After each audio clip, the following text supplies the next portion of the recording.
When is the last time you decided to go see a doctor based on a billboard or a magazine ad?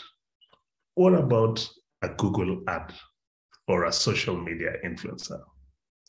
The reality is, we decide on the doctor we want to see based on recommendations from family and friends. We make these decisions based on trust. Primary health services work best when they feel accessible and not aspirational. AIfluence is working extensively with health sector partners to drive demand for health services and encourage health-seeking behaviors. But the idea of AIfluence didn't start there. It started in a bar.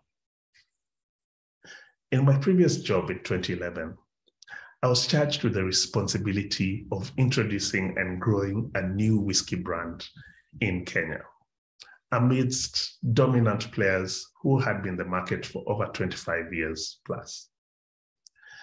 In thinking of the best approach, I realized that I really needed to understand my target audience, millennials and older folk. And to do so, I needed to visit bars and observe the drinking. Over 6 weeks of bar hopping, I realized that consumers trust recommendations from bartenders over anyone else, over celebrities, over brand promoters to suggest a new drink or a type of whiskey.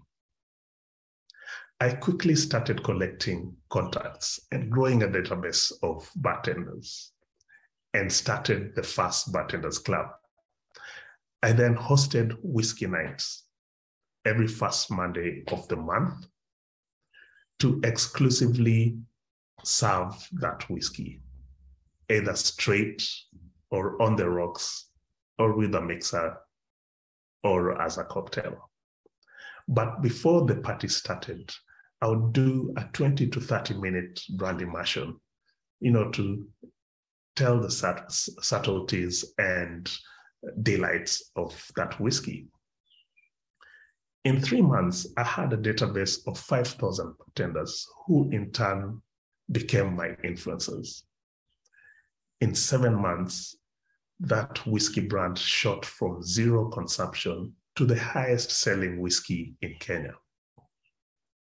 And I was then promoted to oversee the brand marketing across Africa, where I repeated the same strategy and it worked over and over again. That's when I realized that I could use the same strategy to grow any product, any brand, any service, any messaging. And if I could put this strategy on a tech platform, I could do this at scale. And that's how AIfluence was born.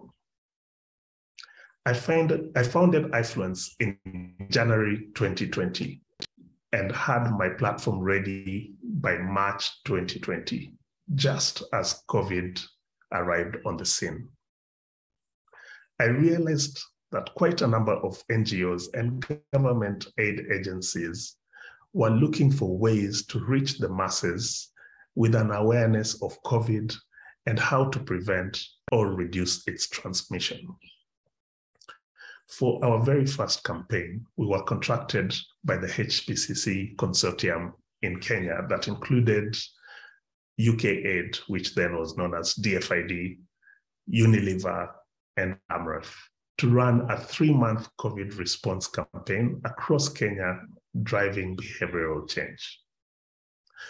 Based on insights that we gathered through listening across Facebook, Instagram, and Twitter, our platform has the unique ability to identify the trusted voices within communities down to the grassroots level through AI.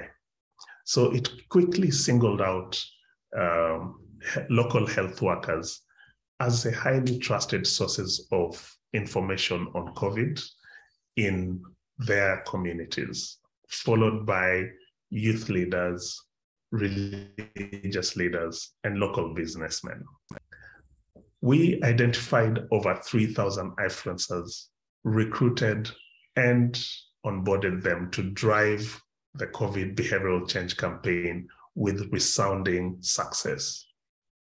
In Kenya, through this campaign, we were able to reach 15 million people, and with meaningful engagement in 1.3 million people. As a result of this impact, this engagement, we have been hired for a second HPCC initiative, this time covering 3 countries, Kenya, Tanzania, and Uganda. Our success in identifying and recruiting influencers has led us to now work with 9 health sector partners on new behavioral change campaigns across Africa and Asia.